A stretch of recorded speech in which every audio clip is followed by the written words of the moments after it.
Clip number 1388۔ اس clip میں آپ قرآن پاک کی سورہ شورا کی آیت نمبر 25 سے 26 تک کی تلاوت، ترجمہ قرآن اور تفسیر قرآن صراط الجنان سماعت فرمائیں گے۔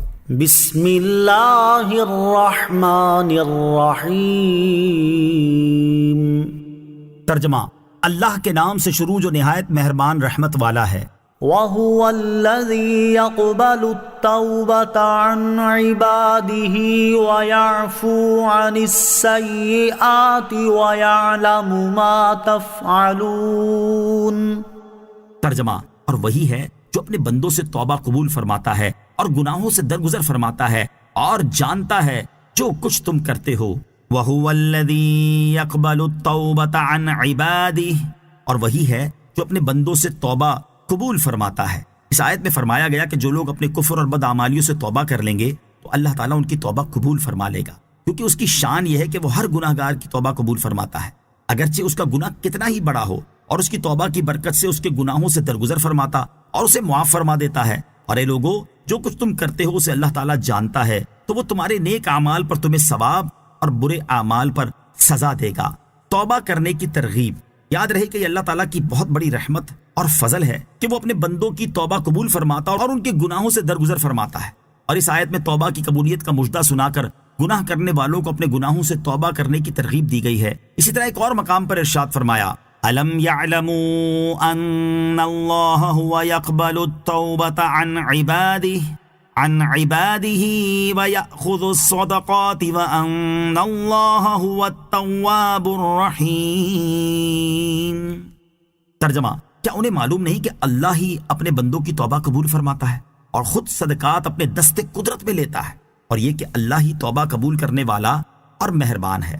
اور حضرت عبداللہ بن مسعود رضی اللہ تعالیٰ عنہ سے روایت ہے، رسول اللہ صلی اللہ تعالیٰ علیہ وسلم نے ارشاد فرمایا، اللہ تعالیٰ اپنے بندے کی توبہ پر اس سے بھی زیادہ راضی ہوتا ہے جیسے کوئی آدمی پر خطر منزل پر ٹھہرے اور اس کے پاس سواری ہو جس کے اوپر کھانے پینے کی چیزیں ہوں، چنانچہ وہ اپنا سر رکھ کر سو جاتا ہے، اور جب بیدار ہوتا ہے تو اس کی سواری کہیں جا چکی ہوتی ہے، پھر گرمی اور پیاس کی شدت اسے تڑپاتی ہے، یا جو اللہ تعالیٰ چاہے اس کے ساتھ ہوتا ہے۔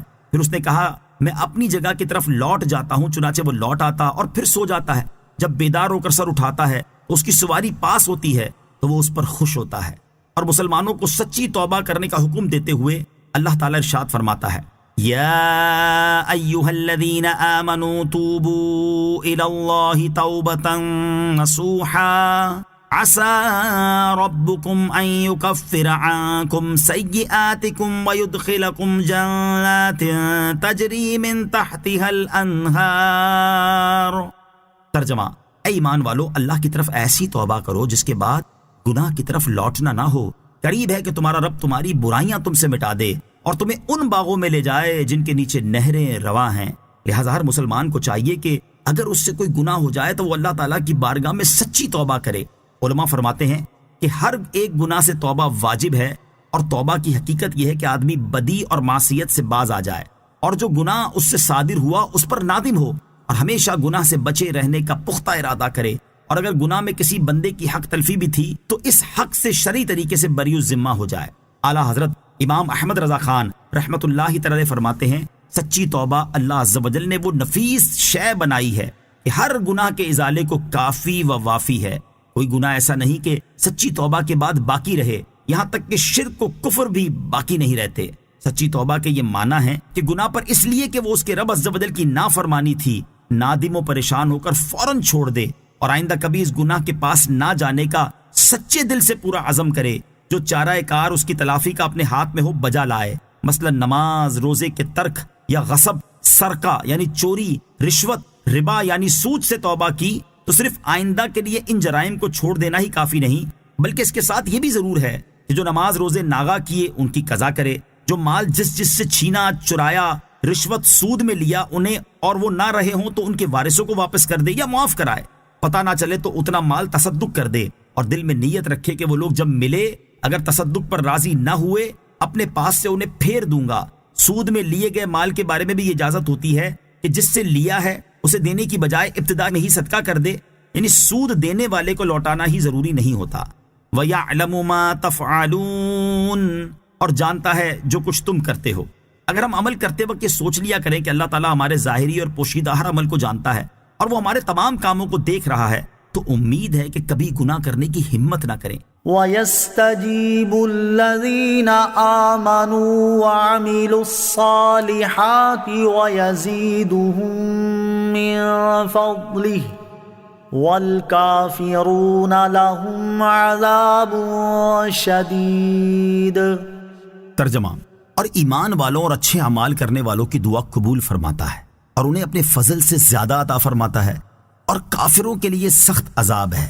وَيَسْتَجِيبُ الَّذِينَ آمَنُوا وَعَمِلُوا الصَّالِحَاتِ، اور ایمان والوں اور اچھے اعمال کرنے والوں کی دعا قبول فرماتا ہے۔ ارشاد فرمائے کہ اللہ تعالیٰ ان لوگوں کی دعائیں قبول فرماتا ہے جو ایمان لائیں اور اچھے اعمال کریں، اور اپنے فضل سے لوگوں کی طلب سے بڑھ کر انہیں عطا فرماتا ہے، اور کافروں کے لیے سخت عذاب ہے۔ دعا قبول نہ ہونے کا ایک سبب معلوم ہوا کہ مقبول بندوں کی دعائیں زیادہ قبول ہوتی ہیں، اور یہ بھی معلوم ہوا کہ اچھے اعمال دعا کی قبولیت میں بہت معاون ہیں۔ اس سے ان لوگوں کو نصیحت حاصل کرنی چاہیے جو اچھے اعمال کرنے کی بجائے ہر وقت برے اعمال کرنے میں مصروف رہتے ہیں، اس کے باوجود ان کی زبانیں اس شکوے سے تر نظر آتی ہیں کہ ہماری دعا قبول نہیں ہوتی۔ انہیں چاہیے کہ اگر دعا قبول کروانی ہے تو برے اعمال چھوڑ کر نیک اعمال کرنے میں مصروف ہو جائیں، انشاءاللہ عز وجل ان کی دعاؤں کی قبولیت بھی ظاہر ہوگی۔ حضرت ابو ہریرہ رضی اللہ تعالی عنہ سے روایت ہے، اور یہ مسلم شریف کی حدیث ہے، کہ نبی کریم صلی اللہ تعالی علیہ وآلہ وسلم نے ارشاد فرمایا، ایک شخص طویل سفر کرے، اس کے بال الجھے اور کپڑے گرد میں اٹے ہوئے ہوں، وہ اپنے ہاتھ آسمان کی طرف پھیلائے اور اے میرے رب کہے، اور اس کا کھانا حرام سے اور پینا حرام سے اور پہننا حرام سے اور پرورش پائی حرام سے، تو اس کی دعا کہاں قبول ہوگی؟ کسی نے حضرت ابراہیم بن ادھم رحمۃ اللہ تعالی سے دریافت کیا کہ اس کی کیا وجہ ہے کہ ہم اللہ تعالیٰ سے دعائیں کرتے ہیں لیکن وہ قبول نہیں ہوتی؟ آپ رحمۃ اللہ تعالی علیہ نے فرمایا، اس کی وجہ یہ ہے کہ اللہ تعالیٰ نے تمہیں جس کام کا حکم دیا ہے تم وہ نہیں کرتے۔